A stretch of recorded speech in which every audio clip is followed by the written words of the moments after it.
आज की वीडियो ये कक्षा 10 के विद्यार्थियों के लिए है।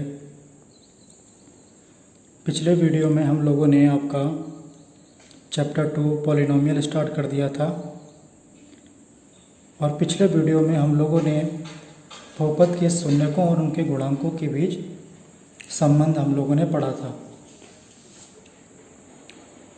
हम लोगों ने पढ़ा था कि किसी रैखिक बहुपद के जो ax प्लस बी के रूप का होता है कि शून्यकों और उसके गुणांकों में क्या संबंध होता है। तो हम लोगों ने देखा था कि रैखिक बहुपद का शून्यक माइनस का b अपॉन a, अर्थात b यहाँ पे क्या है, अचर पद, माइनस का अचर पद, और a यहाँ पे क्या है, x का गुणांक।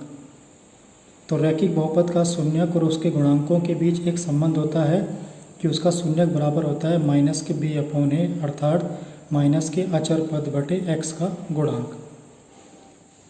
इसके बाद हम लोगों ने द्विघात बहुपद के शून्यकों और उसके गुणांकों के बीच भी संबंध देखे थे। दो संबंध हमको मिले थे।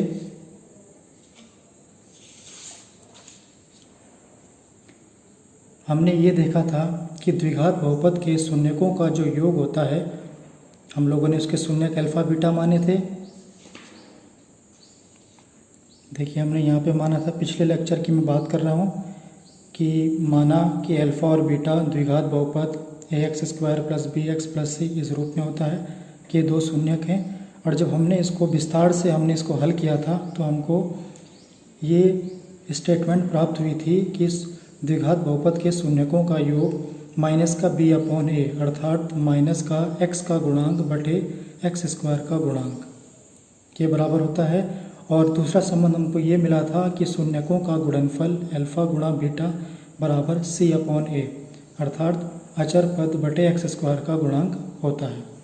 और इन्हीं संबंधों पर आधारित हम लोगों ने आपकी प्रश्नावली 2.1 का पहला सवाल आपको गृह कार्य करने को दिया था।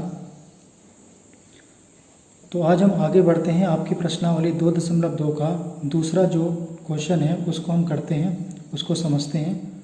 वो कुछ इस प्रकार है। आपसे पूछा गया है एक द्विघात बहुपद आपको ज्ञात करना है जिसके शून्यकों का योग तथा गुणनफल क्रमशः दी गई संख्याएं हैं।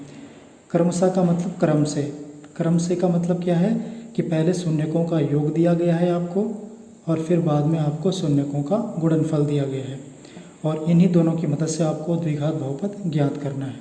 तो यहाँ पे बच्चों हमको दे रखा है शून्यकों का योग 1/4 और शून्यकों का गुणनफल माइनस का 1। देखिए कैसे हम द्विघात बहुपद तक पहुँचते हैं, क्योंकि आप जानते हैं कि द्विघात बहुपद तो ax square plus b x plus c के रूप का होता है।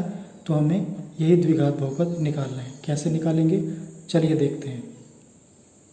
हमने मान लिया कि माना वह द्विघात बहुपद ax square plus b x plus c है।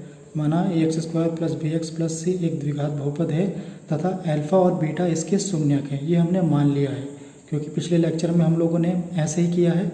तो हमने अल्फ़ा बीटा इसके दो शून्यक मान लिए। आपको ये भी पता है कि चूँकि द्विघात बहुपद की घात 2 होती है, इसलिए इसके मैक्सिमम जो जीरोज़ होंगे, शून्यक होंगे, वो 2 होंगे, और वो हमने मान लिया अल्फ़ा और बीटा। चलिए अब आपको दे रखा है शून्यकों का योग, क्या दे रखा है, 1/4 दे रखा है। और आप सभी जानते हैं कि द्विघात बहुपद के शून्यकों का योग किसके बराबर होता है, माइनस का b बटे a के बराबर। ठीक है, आगे आपको दे रखा है शून्यकों का गुणनफल, वो किसके बराबर दे रखा है, माइनस का 1।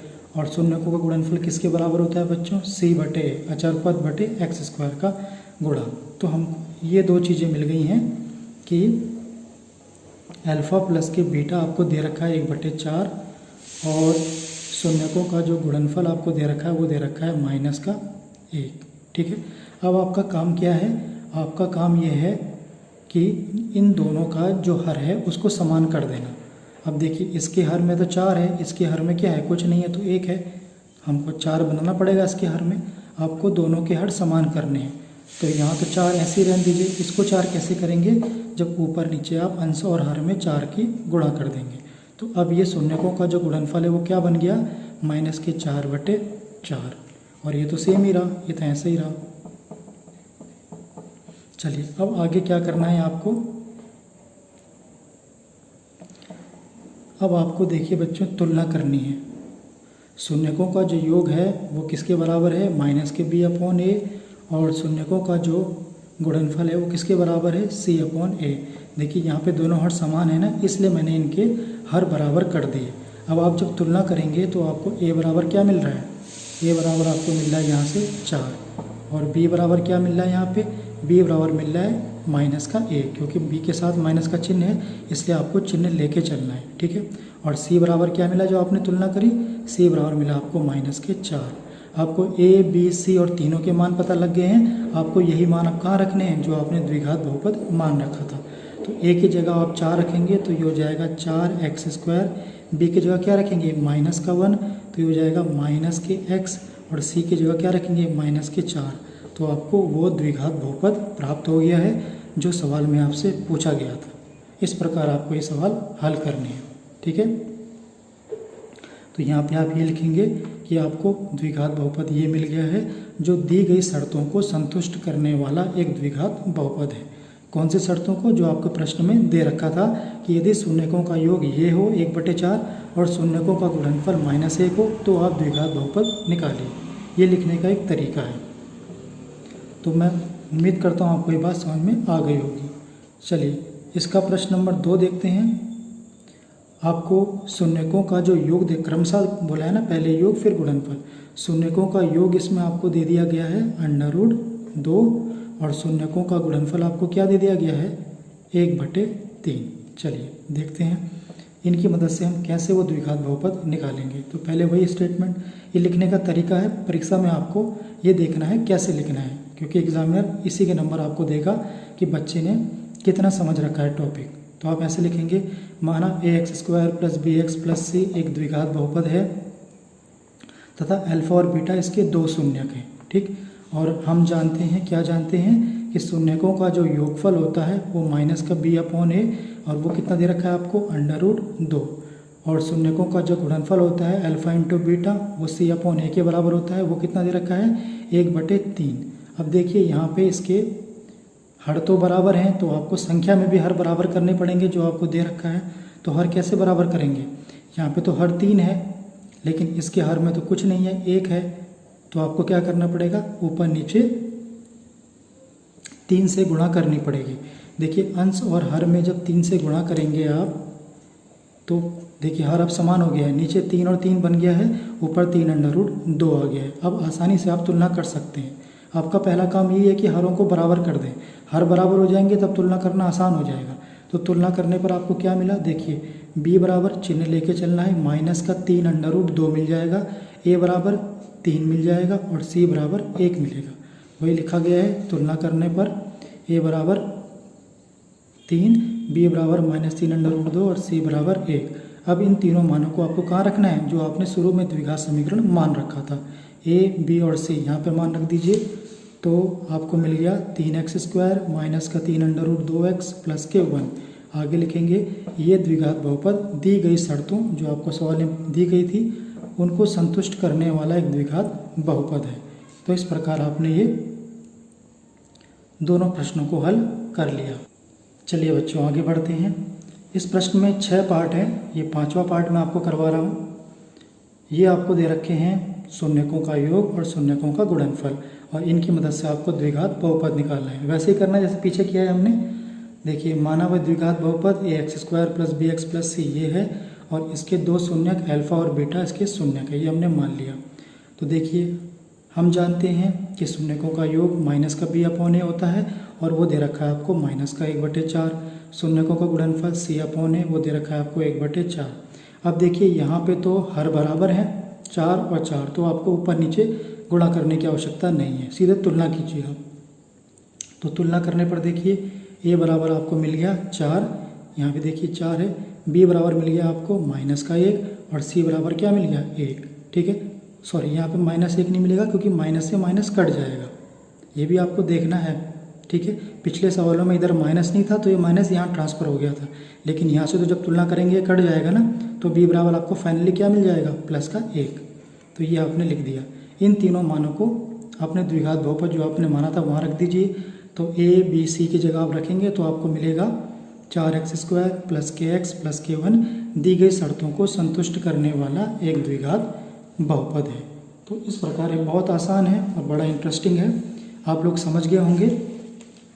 अब आपको बच्चों ये जो आपको दे रखे हैं प्रश्नावली 2.2 के, ये आपको 6 पार्ट करने हैं। पहला मैंने करा दिया, दूसरा भी करा दिया, 5वां भी करा दिया। आपको 1, 2 और 3 करने हैं, ठीक। इसके अतिरिक्त मैंने आपको पहला पार्ट भी दे रखा है। तो पहले पार्ट में भी कुछ जो प्रश्न हैं मुझे लगता है कि आप उसमें शायद फंस जाएं, तो आपके लिए वो मैंने कर दिए हैं, बाकी आपको ही करने हैं, जैसे मैंने आपको पिछले लेक्चर में उदाहरण समझाया था। तो पहले प्रश्न में मैंने आपके लिए पहले का दूसरा सवाल कर रखा है, उसको आप देखेंगे। आपको पता है कि पहले प्रश्न में आपको क्या करना है, आपको द्विघात बहुपद दे रखे हैं, आपको इनके शून्यक निकालने हैं। पहला तो आपको ये काम करना है, और दूसरा उसके शून्यकों और उसके गुणांकों के बीच जो संबंध होता है उसको वेरीफाई भी करना है, सत्यता की जांच करनी है। तो पहला हमारा काम है इसके शून्यक निकाल देना, सब ठीक है।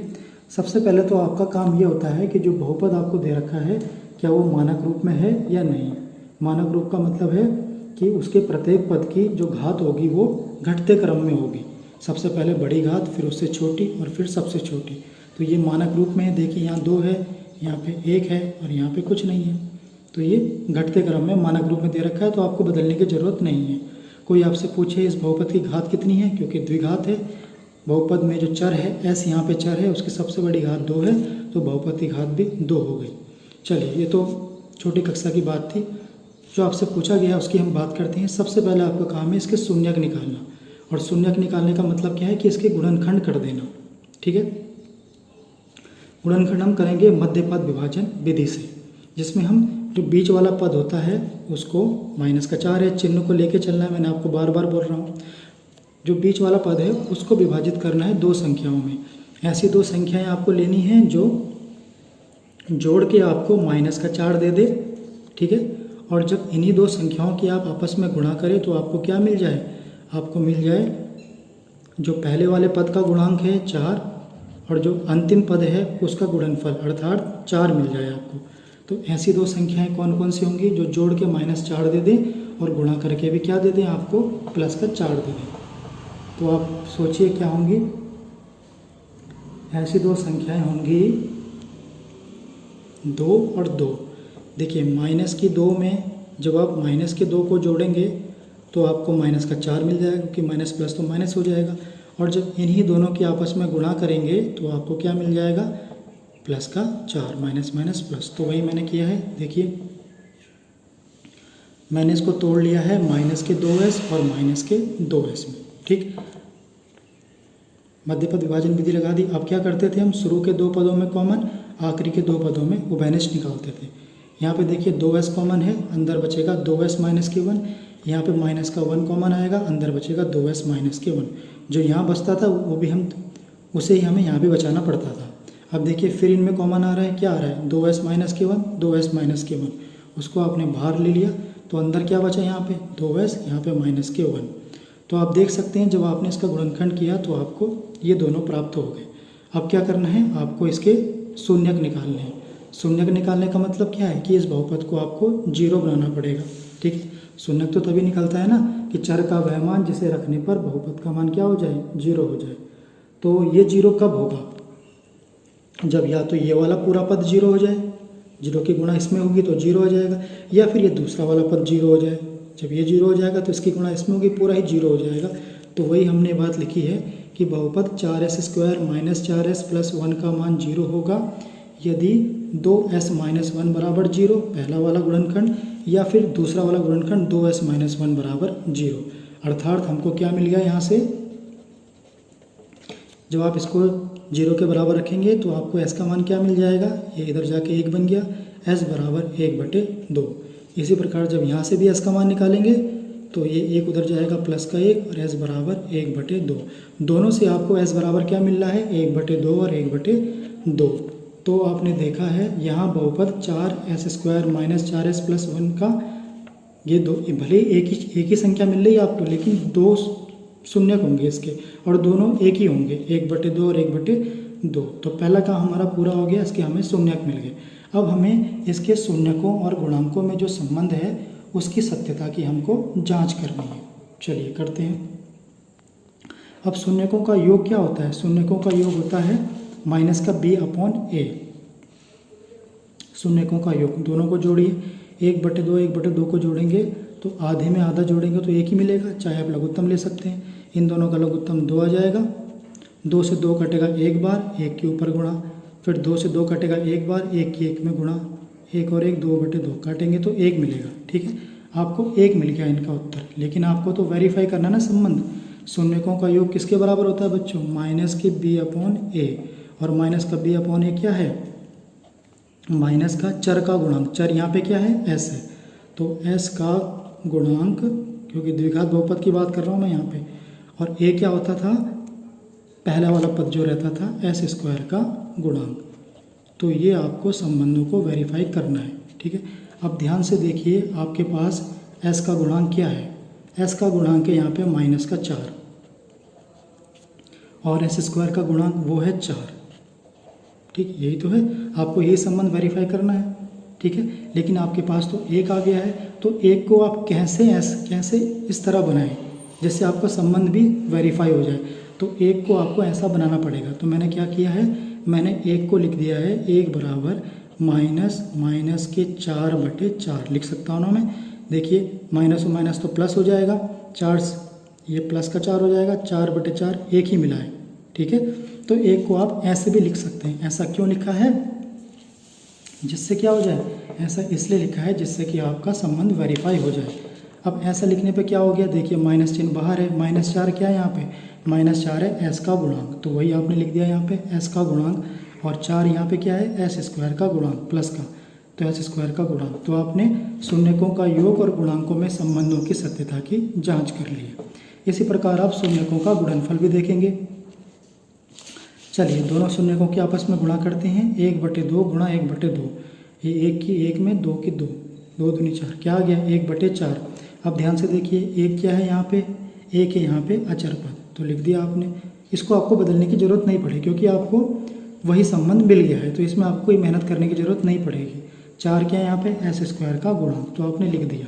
और आप जानते हैं कि द्विघात बहुपद के शून्यकों का गुणनफल किसके बराबर होता है? c/a। और c क्या है? c वास्तव में है अचर पद और a क्या है? s² का गुणांक। तो यहाँ आपने आसानी से संबंधों की सत्यता की जांच कर ली है। ठीक, तो मुझे लगा था कि ये इस वाले सवाल में आपको प्रॉब्लम आएगी, तो मैंने इसका आपके लिए हल कर दिया है। चलिए एक और सवाल मुझे लगता है पहले का तीसरा, उसमें भी आपको परेशानी हो सकती है, तो मैंने आपको कर दिया है। यहाँ पे आपको ये बहुपद दे रखा है और इसमें आपको क्या करना है? वही काम करना है। सबसे पहले शून्यक निकालने हैं और फिर सत्यता की जांच करनी है गुणांकों में और शून्यकों के बीच। तो सबसे पहले आप देखिए बच्चों, क्या ये बहुपद मानक रूप में है? मानक रूप में क्या मतलब है कि घातों का घटता क्रम। x² वाला पद सबसे पहले, ठीक है, लेकिन यहाँ पे अचर को पहले लिया है, जबकि यहाँ पे क्या होना चाहिए? x वाला पद होना चाहिए ना। 2 के बाद एक घात आती है और फिर लास्ट में अचर वाला पद आता है। तो पहला काम मैंने आपको बोला है, इसको मानक रूप में लिखना है आपको। तो मानक रूप में ये लिख दिया आपने, x², फिर x की घात और फिर -3। चिन्ह को लेके चलना है आपको। ये बात ध्यान रखिए बार बार कि अगर आप पदों की अदला बदली करते हैं तो चिन्ह सहित आपको अदला बदली करनी है। 6x², ये -7x और ये -3, ये मानक रूप आपने बना दिया। अब आपको करना है इसका शून्यक निकालने। शून्यक निकालने का मतलब है इसका आपको गुणनखंड करना है मध्य पद विभाजन विधि से। तो देखिए आपको क्या करना है, जो बीच वाला पद है वो है -7। तो -7 को आपको ऐसी 2 संख्याओं में तोड़ना है जिनको जोड़कर आपको -7 मिल जाए, और जब उन्हीं 2 संख्याओं की आपस में आप गुणा करें तो आपको क्या मिल जाए? पहले पद का गुणांक 6 और अंतिम पद -3 है। चिन्ह साथ लेके चलना है। मैंने फिर बोल रहा हूँ मैं, यहाँ बच्चे प्लस लेके चलते हैं और पूरा सवाल गलत कर देते हैं। तो ये आपको मिलेगा -18। तो ऐसी 2 संख्याएं जिनको जोड़कर -7 आए और गुणा करके -18 आए, कौन कौन सी हैं? -9 और 2। देखिए -9 में जब 2 को जोड़ेंगे तो आपको -7 मिलेगा, बड़ी संख्या का चिन्ह, और जब इन्हीं दोनों के आपस में गुणा करेंगे तो आपको क्या मिलेगा? -18। तो वही मैंने यहाँ पे किया है, इसको माइनस के 9x और 2x में तोड़ दिया। अब क्या करते हैं, हम कॉमन लेते हैं पहले दो पदों में और आखिरी के दो पदों में। यहाँ देखिए यहाँ कॉमन क्या आ रहा है, 3x आ रहा है, अंदर बचेगा 3 दूनी 6x, 2x, 1x तो बाहर आ गया और 3 तियाँ 9, x तो बाहर है तो 3 से 9 कटेगा 3 ही आएगा। कॉमन निकालने का मतलब है कि विभाजन करना, उसका डिवीज़न कर देना जो बाहर आपने संख्या कॉमन निकाली है। अब यहाँ से तो केवल एक कॉमन आ रहा है क्योंकि आपको इसके जैसा बनाना है इसको, इसलिए यहाँ से केवल एक बाहर लिया, अंदर बचेगा 2x माइनस के 3। अब ये और ये एक जैसा बन चुका है, इसको फिर बाहर ले लीजिए, तो ये आया 2x माइनस के 3, अंदर बचेगा 3x प्लस के 1। ठीक है, तो ये आपने इसके गुणनखंड निकाल लिए। अब आपको निकालना है इसका शून्यक। शून्यक कब निकलेगा, जब बहुपद का मान 0 होगा। बहुपद का मान 0 कब होगा, जब या तो पहला गुणनखंड पूरा 0 हो जाए या फिर दूसरा गुणनखंड पूरा 0 हो जाए। तो वही लिखा है, बहुपद 6x² माइनस 7x माइनस 3 का मान 0 होगा यदि पहला गुणनखंड 0 या फिर दूसरा गुणनखंड 0। जब पहला गुणनखंड 0 करेंगे तो आपको x का मान कितना मिल जाएगा, इससे देखिए 2x, ये 3 बराबर के उस तरफ जाएगा, 3x बराबर 3/2।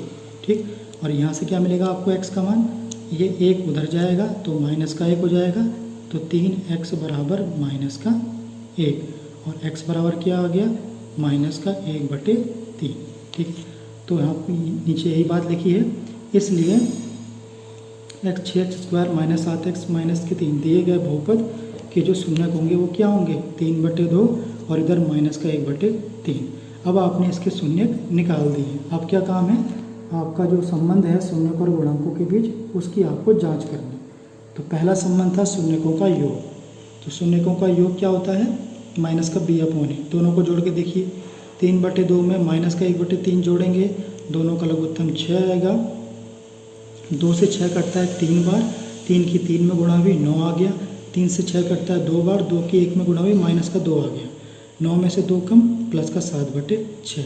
ठीक है, अब 7/6 को आप लिख सकते हैं माइनस, और माइनस का 7/6 आराम से लिख सकते हैं क्योंकि माइनस माइनस तो प्लस हो जाते हैं ना। अब ऐसा इसलिए लिखा गया है जिससे कि हमारा वो संबंध निकल के आ जाए। अब देखिए माइनस b/a होता है ना, p/a। b क्या होता है, जो चर का गुणांक। तो ये देखिए यहाँ पे क्या है, माइनस का 7 x का गुणांक, और 6 देखिए यहाँ पे क्या है, x² का गुणांक। तो इसलिए मैंने ये ऐसा बनाया जिससे मेरा वो संबंध निकल के आ जाए, जो शून्यकों का योग और गुणांकों के बीच संबंध होता है, माइनस का x का गुणांक बटे x² का गुणांक। और इसी प्रकार अब क्या दूसरा संबंध एक और होता है, शून्यकों का गुणनफल। तो देखिए बच्चों, शून्यकों का गुणनफल ये होता है, शून्यक तो आपके यही दो निकल के आए थे, 3/2 और माइनस के 1/3। जब इनकी आपस में गुणा करी तो 3 से 3 कट गया, जो कटा उसको काट दो, बचेगा माइनस का 1/2। ठीक है, अब माइनस का 1/2 तो आपके पास बच गया है, लेकिन आपको शून्यकों का जो गुणनफल होता है वो होता है c/a। अर्थात क्या होता है, अर्थात अचर पद बटे x² का गुणांक। अब c प्रश्न में क्या है, c प्रश्न में देखिए जो अचर पद है वो है माइनस का 3। ठीक है, और x² का गुणांक कितना है आपके पास, 6 है। तो आपका जो उत्तर आया है शून्यकों का जो गुणनफल है उसको आपको ऐसा बनाना पड़ेगा जिससे कि आपका संबंध वेरीफाई हो जाए। तो 1/2 को आपने ऐसे लिख सकते हैं, माइनस का 3/6 लिख सकते हैं, क्योंकि जब 3 से 6 को काटेंगे तो आपको क्या मिलेगा, 1/2 ही मिलेगा। इसी की ये तुल्य भिन्न है। क्या किया गया है, केवल 3 से गुणा कर दिया गया है ना ऊपर नीचे, तो 3 एकम 3 और 3 दूनी 6। आप बना सकते हैं तुल्य भिन्न, तो चीज़ वही है, ये अभी भी 1/2 ही है, माइनस का 1/2। लेकिन ऐसा करने से हमें क्या मिल गया, वो संबंध हमको मिल गया है अचर पद बटे x² का गुणांक। तो हमने यहाँ पर भी संबंधों की जांच कर ली है, अर्थात हमारा जो शून्य का है वो बिल्कुल सही है। तो अब मैं उम्मीद करता हूँ कि आप प्रश्नावली 2.2 को आसानी से कर लेंगे। देखिए इसमें ये सवाल है, पहला क्वेश्चन आपको पूरा करना है, और दूसरा आज आपने समझ लिया है, दूसरा बड़ा आसान है, ये आपको करना है। अगला टॉपिक हमारे रहने वाला है division algorithm of a polynomial. कक्षा 9 में भी आपने पढ़ा है, तो इसको मैं आगे आपको विस्तार से समझाऊंगा। आपका काम है प्रश्नावली 2.2 को पूरी करना और उसकी फ़ोटो खींचकर ग्रुप में भेज देना। तो आज के लिए बच्चों इतना ही। मैं उम्मीद करता हूँ कि टॉपिक आपको समझ में आ गया होगा। बड़ा इंपॉर्टेंट टॉपिक है, परीक्षा में जरूर यहाँ से प्रश्न आता है। Thank you very much.